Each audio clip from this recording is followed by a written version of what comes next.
welcome to another episode of the Nerds for Life Supercoach. I did forget my podcast name. Nerds for Life Supercoach. I'm your host, Peter. An interesting week gone by, and we have a big week coming up. This is the last week that we have before DDP changes. Yay, finally, some flexibility. We've got a big week coming up. I've got questions. A lot of guys have asked questions about the round. I'm going to talk about our group winner, the PodMasters as well that we're involved with. You know, who went well, who did poor, you know, injuries, players to look out for, rookies to bring in, rookies that are maxing it out as well. There's a lot to go through, and obviously VCs and Cs at the end of the episode, just to give you guys the best possible start to your week. Because thus far I'm nailing my captain. I did obviously screw up because I did say Bont was my VC for the week in my captain and vice captain video, which I post every week on our YouTube and TikTok and Instagram and Facebook and Twitter. I post it all there. My captain choices, my VC and captain choices. Thus far I'm still averaging like 148 points or 144 points, something like that, from my vice captain and captain choices for the year. So I'm pretty happy with that. I obviously didn't get Bont right as my VC at the start of the week, but I did nail Rao as my captain for later on in the round. So I'm still happy. I didn't get the best result, but I did still get a pretty good result. I know that, you know, guys like Sheasel and Ryan did outscore him in my team, but I was never really going to pick Sheasel or Ryan. They were never really players that I contemplated anyway, so I'm okay with it. But big week ahead. As I mentioned, I do post my captain choices as well as videos and news about injuries and in-game discussions and all sorts of stuff like that. So do make sure to subscribe if you're listening to this on YouTube or on Spotify. Facebook as well, Nerds for Life SC, which is Supercoach. And then we've also got Nerds for Life SC on Twitter. Instagram is just N4LSC. And then on, X now? Twitter, sorry. It's Nerds for Life SC as well is the @ symbol. So, big week coming up. I won 5 out of my 10 leagues. I was not happy with my week. I had a pretty average week overall. But I actually went up 6,000 spots, considering I had a really shit week. So I'm not totally upset with this, to be honest. My team is overall looking pretty good. I brought in Rowan Marshall last week. I was happy with his score. You know, Luke Ryan killed it. Harry Sheasel killed it. Butters did really well as well. Rao was my captain, scored 135. I was pretty happy with that. Harley Reid turned up for the first time ever. It was against my beloved Tigers, so I wasn't... You know, I had mixed emotions that day. I really had mixed emotions. I had some players perform absolutely horribly. You know, we had Tim English score a nice 58, and we had, you know, Bontempelli score a 73. And to be honest, I probably would have subbed him over Sanders the way that he was playing compared to Sanders, but let's not go there. Bevo doing Bevo things as usual. And then I had a whopping 9 from Max Bud King. Honestly, like I brought him in a couple of weeks ago because his BE was in the negatives. You know, he'd just come off a couple of 100+ games against some decent opposition, right? And I thought, yeah, he's got the Tigers. Yeah, he's got, you know, the Giants. The Giants have a good defense. Tigers do not. You know, they're depleted as it is. Great. And he plays probably the 2 worst games I think I've ever seen a key forward play ever. And not just because, I mean, St Kilda weren't delivering the ball to him that well, to be, in all fairness, but whenever they did, he lost the contest. And then when he did get a kick, set shot a goal, he butchered the ball like... I don't think I've seen many AFL level players kick for goals so badly. Like, honestly, he was terrible. Absolutely terrible. He is the second that... I was just refreshing the app on Sunday night, and then the second that trading was available, I just dumped it immediately. He's in the never again territory. He could be 150k as a rookie in the future one day, and I will still never pick him. Like, that's it. He's just dead in my book for Supercoach wise. Just dead. Never picking him again. He's in the never again territory with so many other players, and I'm sure everyone has the never again territory. Players that you're just never going to go to again, just you don't want to think about them. Max King is in that category for myself. We have a few injury concerns this week. Obviously, Colby McKercher, he had some rib injury very early in the game, and he scored a 6. He actually was scaling up as the game progressed. He was sitting on a 3 and then a 4, and then he went to a 5 and then he went to a 6. So I was kind of hoping he'd get to double digits. He didn't.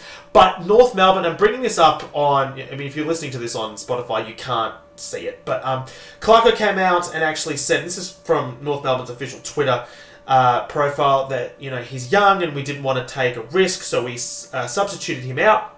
I haven't spoken to the doctors, so I'm not sure where he'll be. Whether he'll be right for next week. So there's actually a chance that Colby McKercher does play this week. However, his break even is in the hundreds, and let's be real, he hasn't hit that yet, so he's probably not going to hit that this week. Now, you could hold him.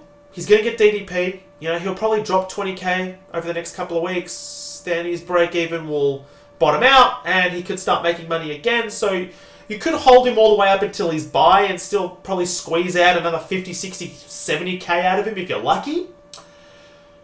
But there's no guarantee of that because it looks like his role's changed.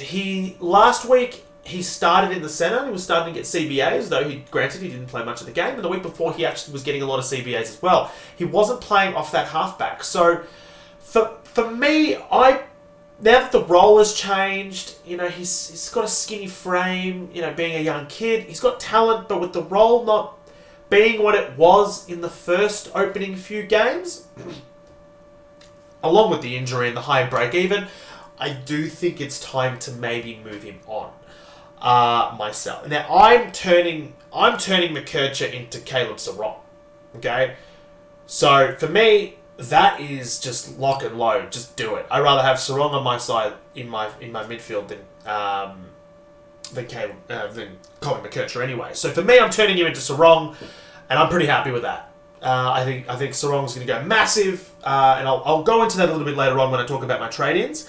But Colin McKercher for me is probably a trade out at this point in time, but it does depend on your team. Of course, it really does depend on your team. We have a few players that are maxing out when it comes to their BE. Matt Crouch is suspended for a week. Liberatore has been ruled out for this week, which could be good for Sanders. However, I've put question marks over Sanders, and the reason why is because he had a little bit of a tantrum on the bench when he was subbed out. And I totally understand. He should never have been subbed out. He was playing better than most of the Dogs' midfielders that day.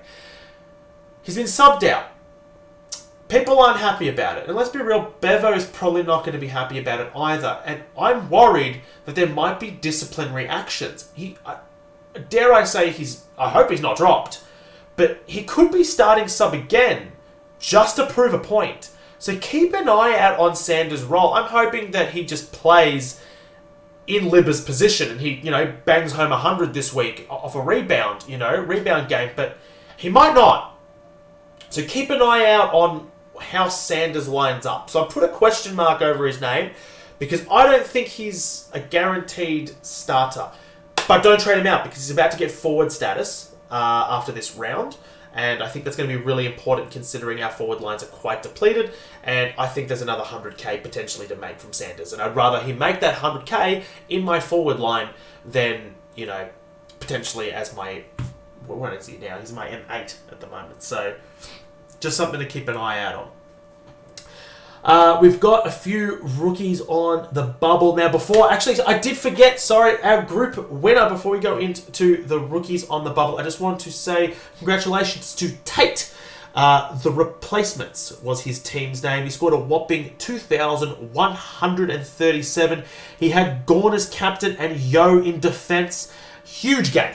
Huge round for him. He did take out our group winner, which you can still win and join, by the way. Our open group league code is in the description below, whether it be on Spotify, you're listening to this on, or YouTube. You can actually join that. So just go into the description, take a look at the league code. You can join that. Maybe win the weekly winner. And I will give you a shout out if I remember. I did remember about halfway through this one. But I will give you a shout out when I do remember. We've got rookies on the bubble. We've got guys like Will Graham, Sam Clohesy, Charlie Comben, who were on the bubble this week. They're very popular, obviously. Now, for those who didn't go early on Clohesy, I feel sorry for you. I did say that I was possibly going early because he just looked so fantastic. The only real issue was an injury. I highly doubted that he was going to be dropped after his first game. Went even bigger, and I had him on my field. I was very happy with that. He scored another 124. He's averaging 116. If he scores a 98, I think, this week, he actually beats Goulden's record for the highest ever Supercoach price rise after one round. So huge. And he's also going to be getting midfield status, which is only going to further increase our flexibility across our midfield and half back line. The next option is Will Graham. I think that he's 117k defensive midfielder. I think that he is the number 2 choice. If you don't have either of these guys, your 2 trades this week are getting Clohesy and Will Graham in. There should be absolutely no one else that you're going for. These 2 are essentials. Graham is obviously number 2. He's got a projected score of 44 and a negative 91 break even. He's probably going to score higher than that, considering in the last 2 weeks he's actually been Gold Coast's number 4 rotating midfielder, as Flanders has moved to the half back line in replace of Sexton. In his first 2 games, he's gone 67 and 91. Graham had more or equal. I think he had the same amount of tackles as Hawthorn did as a team over the course of the game. That was fantastic, honestly. Like, he was incredible. I saw the stat. Where was it? So I took a screenshot of it. I need to look at this. Hang on. Let me look this up. Let's go to... I took a screenshot. Where did I see it? So... Will Graham has laid more tackles than Hawthorn's entire midfield, on Saturday night. So Hawthorn's midfielders, so all their midfielders combined, on Saturday night, laid 13 tackles. Will Graham laid 14. I'm just going to put that out there. And he scored a 91. He's a tackling machine. And he's already got DDP status. He's going to go up a shitload in cash. And the role looks good. Those 2, essentials. Charlie Comben is the next one. Personally, I'm fading him. I'm not really sold. He's a little bit pricey. 227k, I'm not really sold on him. He will make money, but he'll probably make you 100k maximum. I just think there's other forward options, and I think there's other players that are better. Like if you're trading out Cadman, for example, who's 271k, and you're bringing in Comben, you're not even making 50k off that.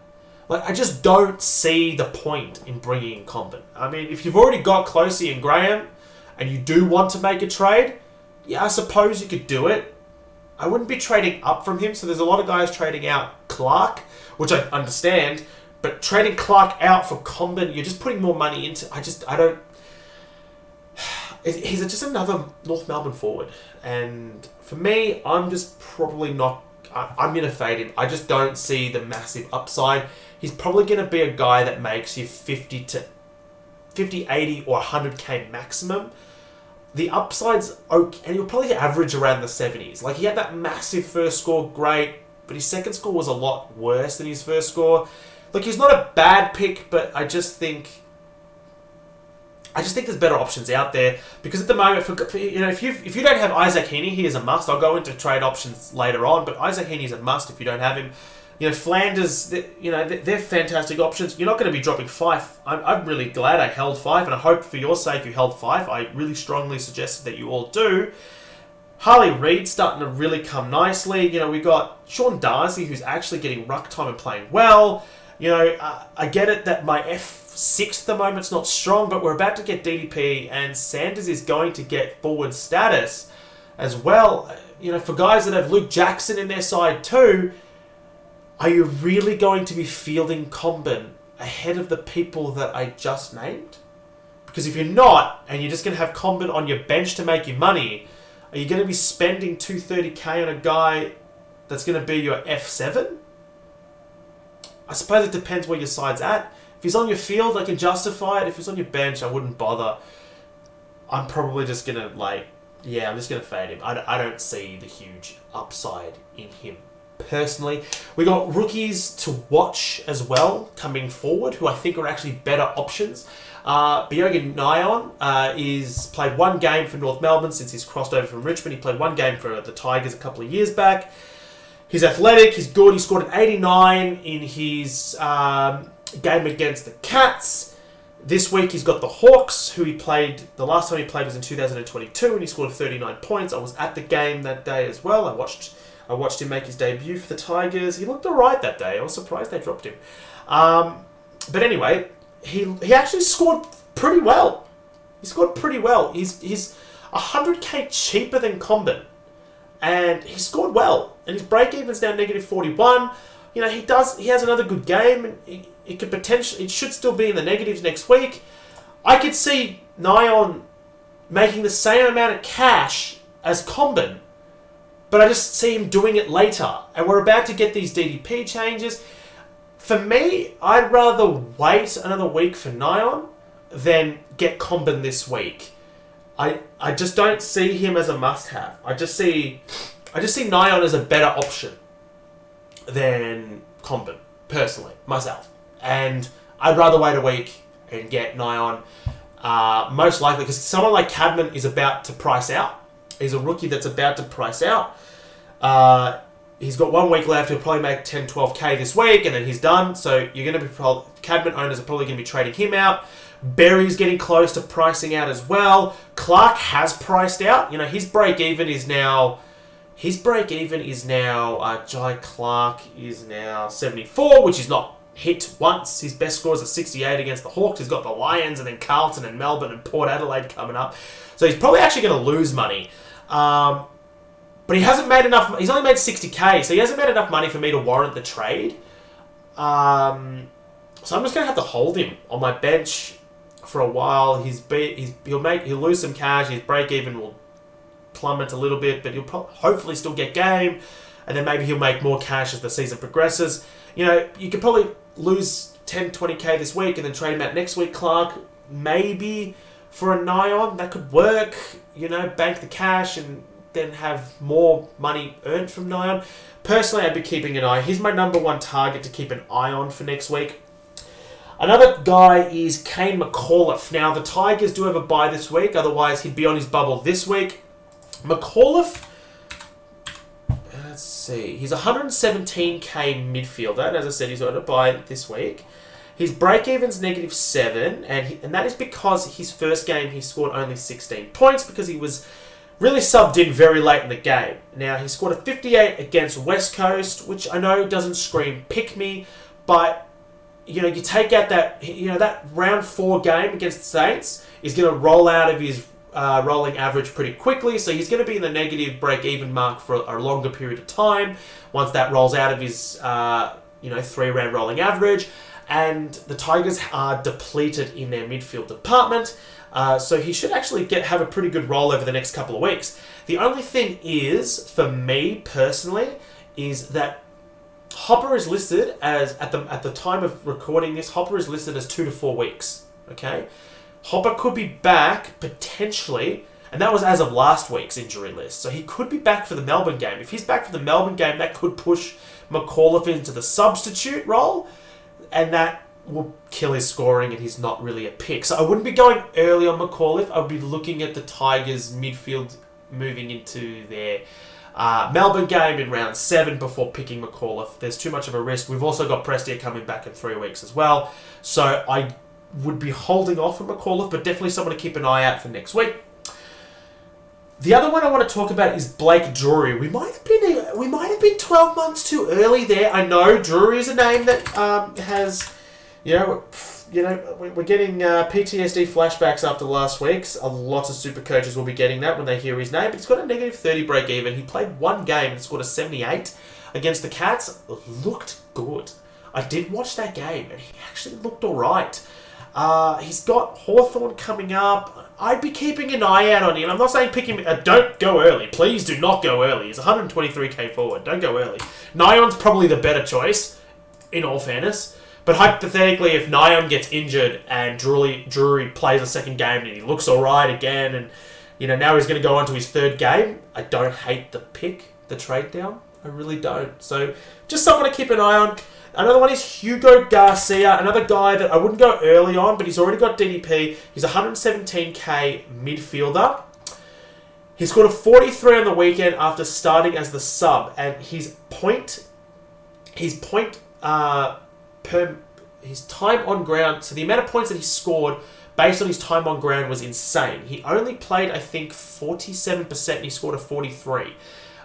He got CBA action too, by the way. So as soon as he was brought in, similar to Carroll in the sense from Carlton, as soon as he was brought in, he was thrust into their centre bouncers. So he actually looks okay. I don't mind Hugo Garcia. I'd like to see another game from him, so we will hopefully get to see him again. Just someone to keep an eye out on. I wouldn't be going early on any of those guys. You know, there's 4 players that you'd be going early on. I wouldn't be going early on them, especially while we've got Clohesy and Graham this week. I'd be going on those 2. They're your 2 trade-in options this week. I've brought in Graham, so what I've done is I've traded out King, I've brought in Graham, and then I'm trading out McKercher, and I am bringing in Serong. And the reason I'm doing that is because I think Graham's going to make us a lot of money. He's going to provide a lot of cover as well across my half-back line and my midfield, if need be, across future buyers as well. But Serong, I like to bring in players. I like to bring in players that are about to play teams that they should score well against. Serong has West Coast coming up. I know they beat the Tigers, but it was a very depleted Richmond lineup. He's then got the Dogs, who he's got a very good record against, and then he's got Richmond, who are their midfield's in shambles. He then goes on to play Sydney, who are not really restrictive as midfield, whose midfield's not really that restrictive. St Kilda could be. That's annoying. Collingwood are not. Melbourne are generally not. Then he's got the Dogs again. Then he's got Gold Coast, who are usually not restrictive as well. Then he's got Sydney again, and he's got Richmond again. So he's actually got a decent run. He's also got the best bye. He's got the best mid-season bye, as Port Adelaide and Fremantle are the only 2 teams on that bye. So I really like it, and I could see him going quite large against West Coast. So if he does, he might actually hit his break even or pretty close to it, and then he doesn't lose any cash, or if he loses like a couple $1,000 and he goes up again after that. So for me, if you could get a friend like someone like Serong this week, that'd be my target. I'd be going for a player that is playing against West Coast this week, so Fremantle. I don't mind Brayshaw as well. I'm tossing up between the 2, but I'm probably going to go with Serong because I can just see the upside. I feel like his ceiling is a lot higher than what Brayshaw has been over the past season. So there is that. I'm still tossing it up because I saved 35k, and then because we've got a lot of players that are about to become options over the next 2 to 3 weeks, who we're probably going to want to get our hands on. A lot of fallen premiums, who I will go into very soon, by the way. Guys to keep an eye out for round 7 and round 8 and round 9. So there's a whole list of them that are starting to fallen primos who I want, and I'd rather get my hands on Serong now and then start to focus on those cheapy midfield options. Now, before I get into that, I do want to go into questions. Now, we have a lot of questions on Facebook, but I think we got one on Twitter, so we'll go into that first. Let's see. So, on Twitter, Green Eggs and Hem have 668k to bring in anyone, but a defender. Top 5 primos you recommend. 668k. Well, Luke Ryan. If you don't have Luke Ryan, so Green Eggs and Ham. If you don't have Luke Ryan, get Luke Ryan. That's it. That'd be the guy I bring in. You didn't tell me who you don't have, so this is going to be very hard. But Luke Ryan and Harry Sheasel, they're your 2. They're your 2, definitely. Yeah, I'd be getting those 2. If you're looking for a defender, it'd be those 2. I'd be staying clear from Stewart because he's about to bottom out in a couple of weeks. Stewart this is one of the guys I wanted to talk about, actually. If you could hold, and nice spelling, Peter, Stewart. If you could hold a little bit, because he's 575k, he's got a break even of 142 and a projected score of 101. He's probably going to drop another 20k, so you can pick him up at 555 next week. He's got the Lions, though, who he's got a decent record against, and then he's got Carlton, who's got a decent record against. I would be going for Stewart either this week or next week.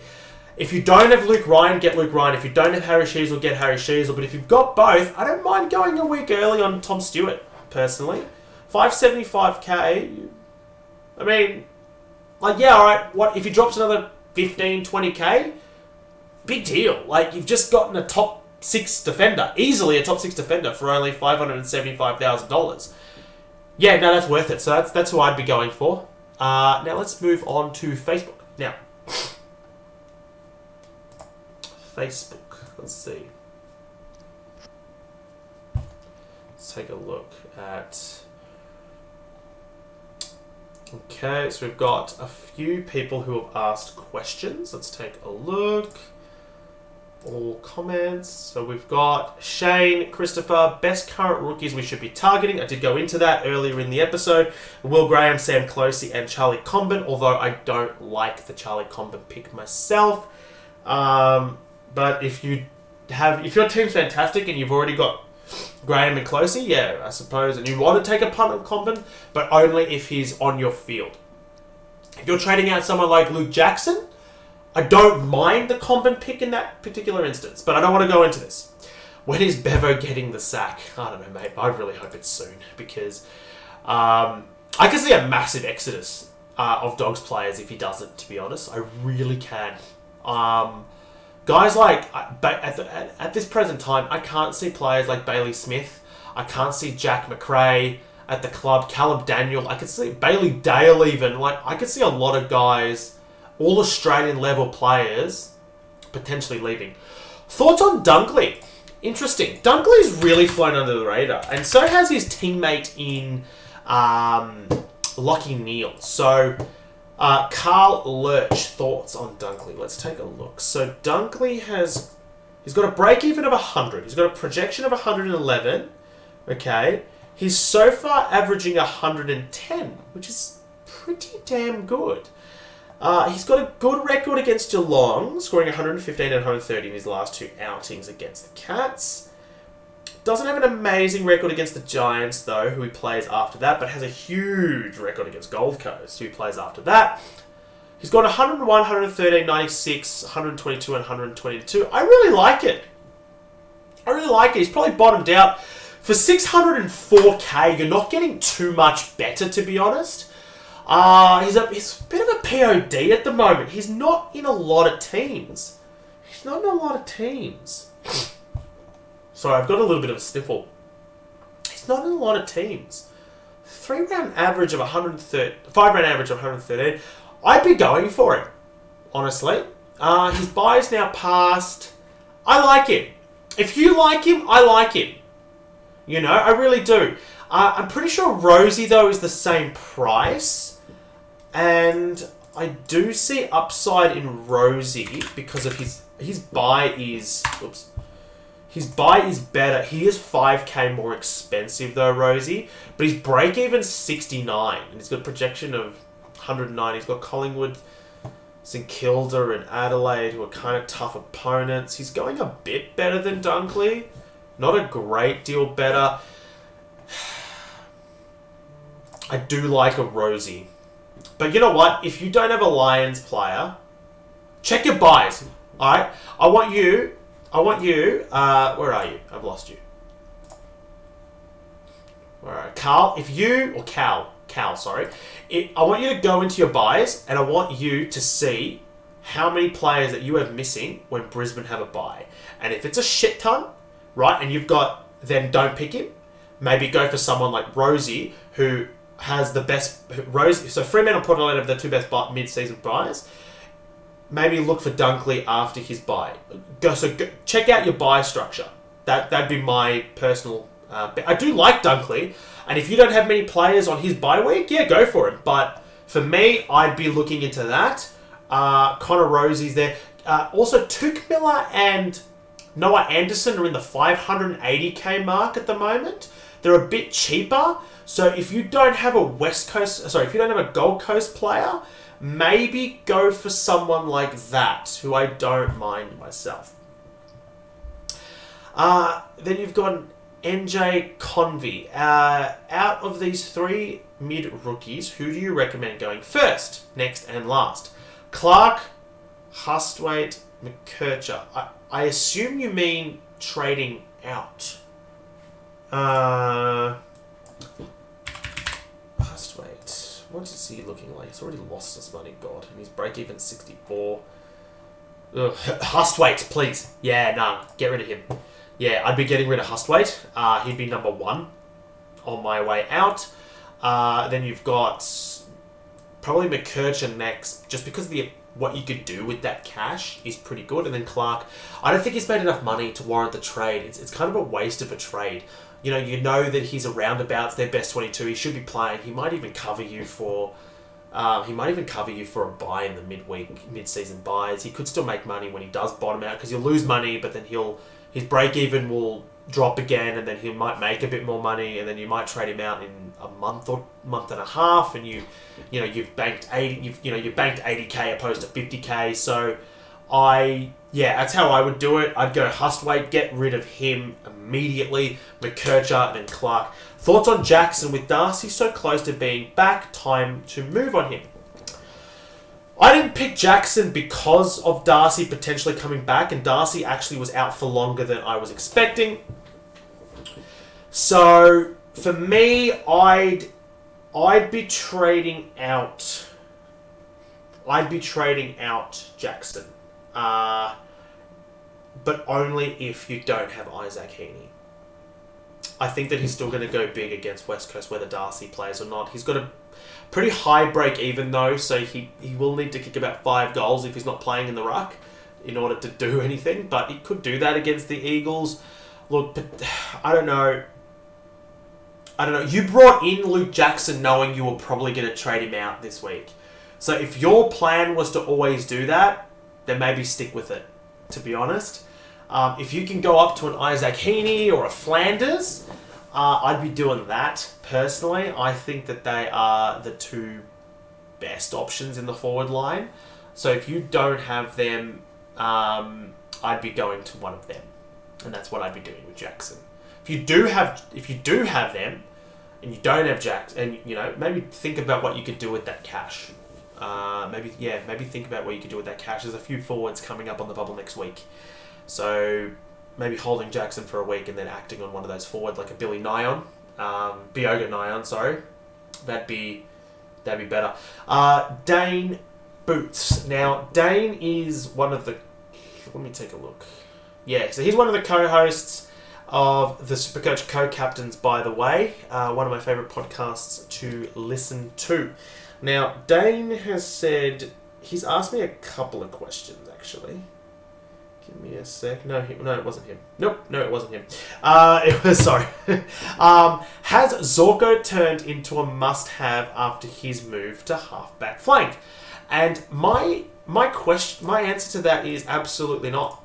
I don't think he is. He is tantalising. Like, he is tempting. Okay, and I'll tell you why. Zorko has midfield forward status. The Lions are a good unit. He's 528k, and in his current role, he could be a top 6 forward. Yes. But he's only averaging 104.4.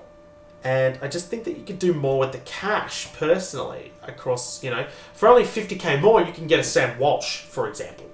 Right? Or 49k more, you can get a Sam Walsh. He's got 105, 78, 127, 96, 116. It's pretty good for your forward line, yes. But Connor McKenna could be back this week.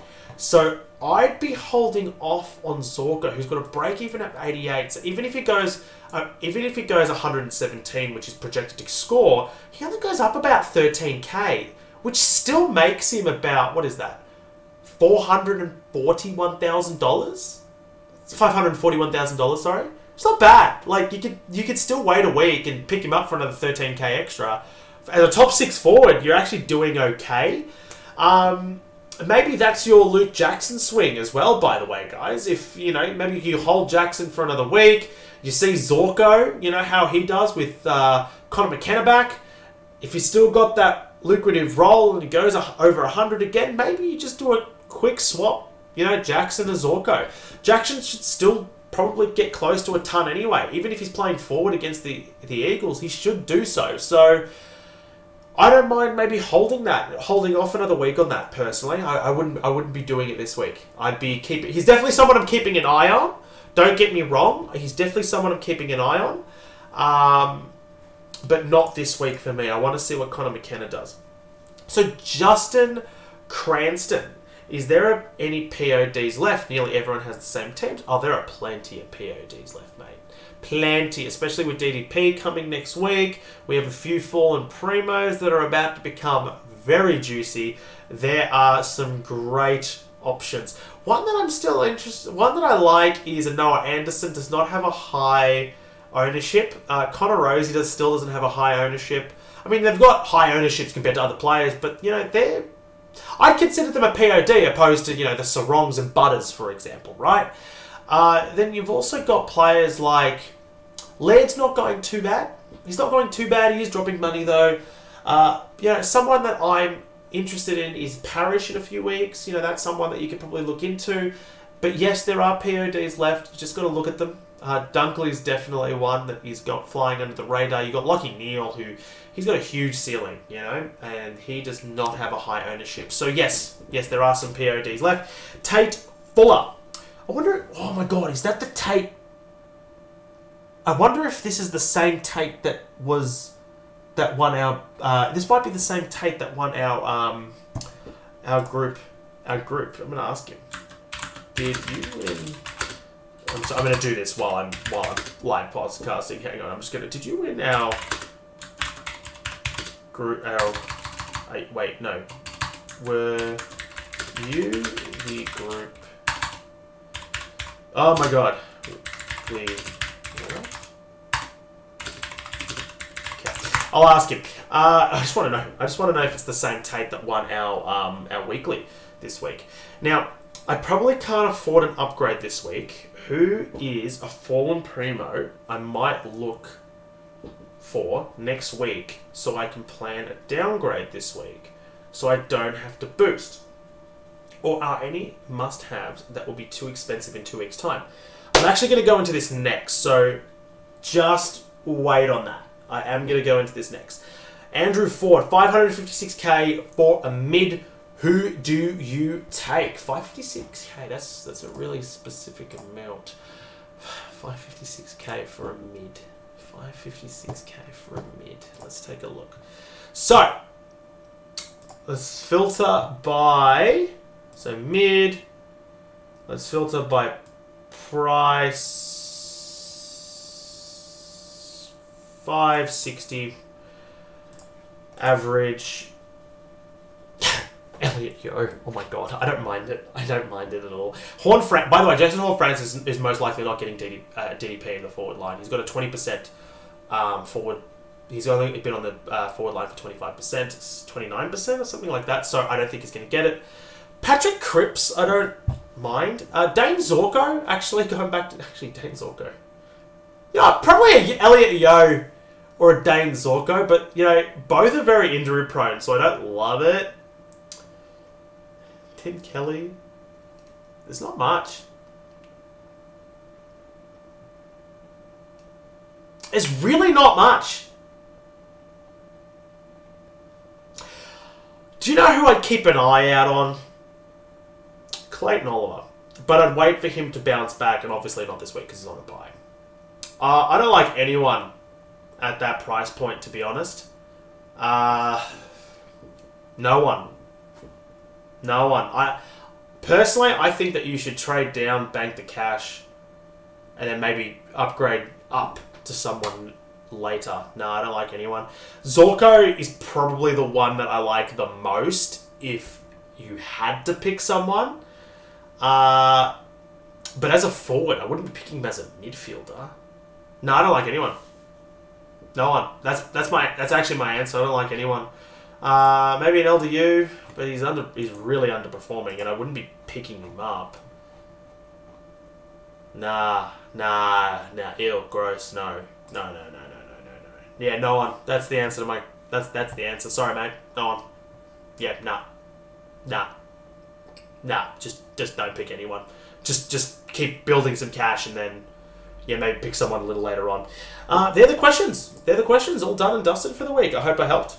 I will do this every week, so if there's anyone else that does want to ask questions, I do post this every week on both Twitter and Facebook, so you can get around that. If you have anything that you do want to ask me next week, you can do so. Now, I want to start going into players who I think are trade-in options for the next few weeks. And we've got there's a few players, actually. There's quite a few players that I think we should be looking into over the next couple of weeks. And one is Miller in round 7, and the reason being round 7 is Miller's still in the 500k mark. He's probably going to go up a little bit this week, but not much. He should still be below 600k next week, and he's about to go up against the Eagles in round 7. So that's definitely someone to keep an eye out on. For me, though, I'm not going to be doing it purely because I've already got Rowell and Flanders. I've still got Berry, and then I've also got Graham and Clohesy.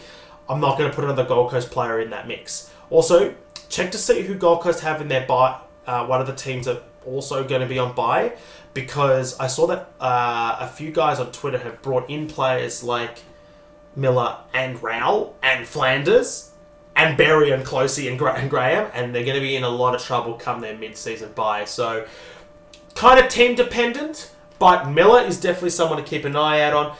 Jordan Dawson is another one that I would be considering in round 7. Again, now the reason being, he's already 517k. He's got a 131 break even, which he's probably not going to score. He's going to be in the 490k mark, around the 490k mark next week, and he's playing North Melbourne next week in round 7. Okay, which is actually a decent matchup. He had a bit of a role change in round 5 where he played a lot of forward time.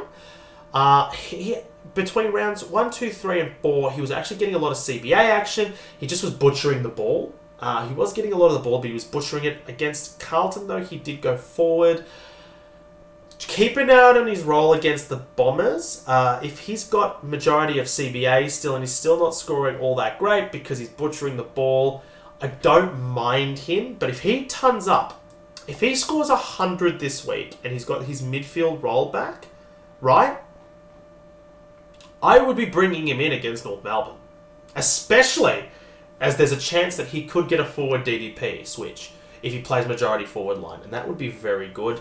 The other player I'm looking into is, I've already got him, but if I didn't have him, is Tim English. I think round 8 is when he bottoms out. He's got 194 break even. He's projected to score about 100, no, 98, and he'll go down about 40k, okay, this week, which is crushing for everyone that brought him in last week. I didn't. I brought him in quite some time ago, but he's most likely going to bottom out in round 8 or just before round 8 even, and you could probably bring him in after his Fremantle game when he goes up against the Hawks in round 8. I'd be looking at him potentially. He'll be around that 550, 560k. I think, wait, is it 550k mark? What's he projected to go down to? He's projected to go down to about 560k by round 8. So I'd be looking at him over the next 3 weeks. The other one I'm looking into is Darcy Parish. Now, Parish is an interesting one because he hasn't been playing all that bad. If you actually go look at his stats, he's been getting 20 plus disposals and he's been doing pretty well. He's still getting a lot of CBAs. Now, his break-even's 176 and he's projected to go down 42k. He's already gone down for 60k as well, by the way. Not scoring great, so he's got Adelaide and Collingwood coming up next, who he's got a decent record against, but judging by his form, he's probably going to continue losing money. Now, he is going to price out at the end of round 7, so bringing him in after round 7, just before he plays the Eagles in round 8, when he is projected to be $470,000, is someone that I am really liking. He's been getting a lot of the footy in the low 20s, but has been butchering the ball, going at 58%, 63% efficiency, and that's what's been killing his score. So he's been finding the footy, he's just not been doing very much with it, which is kind of unlike him. So I'll be keeping an eye out on him as we move closer towards round 8 against the Eagles. He's probably the guy that I'm going to be bringing in round 8, honestly. Yeah, really, he's probably going to be the guy that I do bring in round 8 at that 470k mark. We got Heaney. Heaney is my number one target for this week. If you don't have Isaac Heaney, he's just come off his bye. I think that you should be bringing him in. He's got a break even of 45. 45. He's going to score more than that. And he's going to be unattainable after that point because he's going to be going up to... What is he? He's got a break even of 50. He's got a projected score of 141. And if he hits that, he goes up almost 42k. Okay? He is the most informed player in the competition. Pick Heaney. If you can get Isaac... If you don't have Isaac Heaney, this is the week you get him. He is my number one target.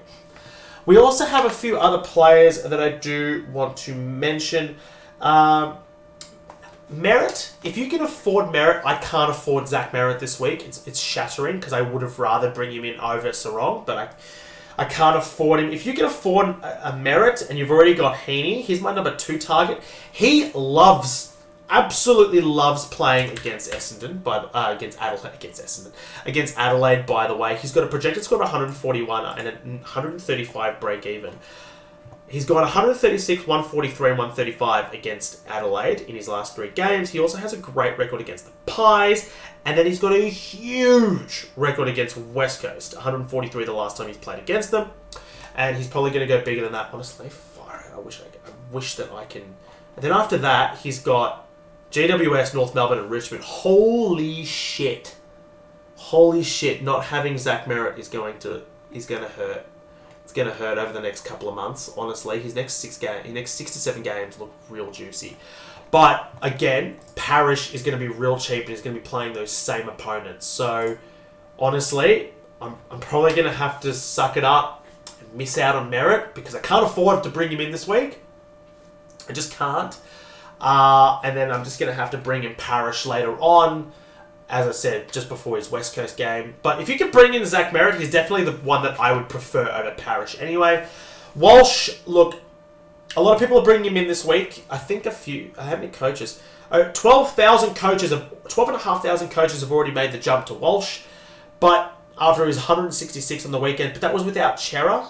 And also, you've got one more week before he has a price rise, so wait. If you could bring him in next week, great. Definitely someone I'm considering for next week. A couple of other fallen primos I just want to keep an eye out over the next few weeks is Jack McRae. He scored an 87 against Essendon. He did get a lot of He did get a lot more midfield time this week, and he wasn't the sub, but thank fuck. He could be 320k after his mid-season bye, though, so this is someone that I'd be holding out for some time. Then you've got Oliver ahead of round 10. Now, I'd like to see a few hundred scores before, at least 200 scores before I do jump on him, but I'm considering him in round 10, just before he plays the Eagles, and he's apparently going to be priced in the mid 400k mark. So, that's someone I'm definitely keeping an eye on. But Petrarca is another one next week. All right, he's got a bye this week. He's got a break even 156. Okay, he's 623k, but he does go up against Richmond, and he went 141 against them last year. So, Track is someone I want to keep an eye out on. He might actually hit that break even against the Tigers. So, I don't think he's going to lose all that much. He's got a decent record against Geelong as well, and the Blues. So, for me, Track is someone to keep an eye out on for next week too. So, there are a few players that they've fallen primos that I'm going to be looking at over the next 2 to 3 to 4 weeks. Some of these guys, I know that a lot of people have been asking that, so they're the guys that I'm keeping an eye out on, and they're the guys that you should be keeping an eye out on as well. I've already got a few of them, so I have named even the ones that I want to go that I've already got. Now, captains and vice captains. Now, this is something that I've done pretty well in this year, and I'm hoping that I continue to do well in. We've got a few games over the course of the week. Now, this is obviously very team dependent. Thursday night, we've got St Kilda take on the Dogs, and I can see both Bontempelli and Tim English really bouncing back this week. Tim English and Ryan Marshall, they don't seem to play accountable. They're not accountable ruckmen. They tend to be kind of average tap ruckmen as well, both of them, which kind of makes them their matchup better. So they might actually get, they both might actually get a little bit more hit outs than they usually do, which actually should boost their scoring overall. They don't play accountable, so both of them will play loose and they will get cheap disposals. So I can see them both tunning up, which is great. But I can see Bontempelli really bouncing back against St Kilda, so I will be putting my VC on Bontempelli this week. I just want to see what his record against the Saints is. 125, 181, and 159. Yeah, it is Bont. Bont is my VC this week. I think that he's the best option. Also, if you've got Jack Steele, though, he's been in insane form at the moment, so I don't mind a steal. I don't mind a steal. Where is he? Doesn't have a great record against the Dogs, actually. Nah, I'd be going Bont. I'd be picking Bont if you've got Bont this game. He is my vice-captain choice. Friday night, you got Adelaide versus Essendon. I wouldn't be picking anyone from Adelaide still, as their team is just changes every week. I just don't know what's going to happen, especially now with Crouch missing. Essendon, Zach Merritt. If you've got Zach Merritt, if you've got no one in the first game, which is Thursday night, I love Zach Merritt against Adelaide. To be honest, Zach Merritt is probably the best vice-captain option of the round, I would say. Yeah, Zach Merritt's the best vice-captain option of the round. Then you've got Collingwood versus Port Adelaide. I don't mind, either a Rosie or a Butters or even Nick Dacos, but again, if you've got Zach Merritt, just go Zach Merritt. But also, if you've got Bontempelli, I'd probably prefer Bontempelli than those three names anyway. Don't really like anyone from Carlton or GWS. Tom Green's form has really dropped off. We've only seen one game from Walsh, so I wouldn't be picking either of those guys. Brisbane versus Geelong. I don't know. Neil, maybe? Does he have a good record against the Cats? No, he does not. No, I don't like anyone from this game. Just ignore this game. West Coast versus Fremantle. Look, if you have the luxury of being able to do swing a Serong as your vice-captain, I like it. But for me, he'd be my captain choice. So he'd be my captain choice if someone like a Bontempelli or a Zach Merritt don't do well in the earlier games. So he'd be more of my captain choice. I think that he is probably the best captain choice as Serong. I don't mind Brayshaw in this game either.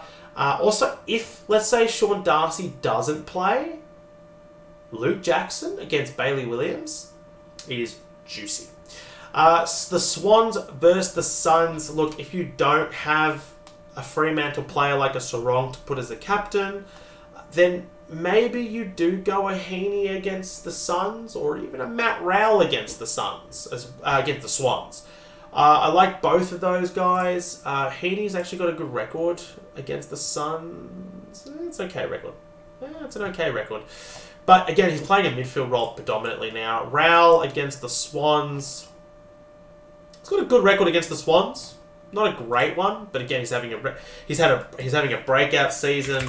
Anderson, although I think his break even's low. It is low, and his ownership's low. Doesn't have a great record against the Swans, actually. Worse than Rowell. Ooh, interesting. How's Miller doing? How does Miller do against the Swans, I wonder? Even not great. I mean, this round 22 last year, he was after his injury. He came back in a bad role change, so I wouldn't be taking last year's performance into account. But his 2 games prior to that were okay, nothing too special. For me, the only one that I'd captain from this game is probably an Isaac Heaney if you need to captain someone. The Hawks versus North Melbourne. I wouldn't be captaining anyone from North, though. I don't mind a Sheasel if you really need to. Let's see. He's gone 103 and 120 against the Hawks. I don't mind it, but again, I think there are better options. But as a last resort, no one from the Hawks. I wouldn't be picking anyone from the Hawks. Against North, I usually pick captains against North. Not this week. Definitely not this week. And they're my captain and vice-captain choices for the round. Thanks so much, guys, for listening. Please, as I said, make sure to subscribe on our YouTube channel. Give us a like on Facebook, TikTok, Instagram, Twitter, Spotify, all of that sort of stuff. I'll be back same time, same place next week. Thanks so much for listening, guys. See you later.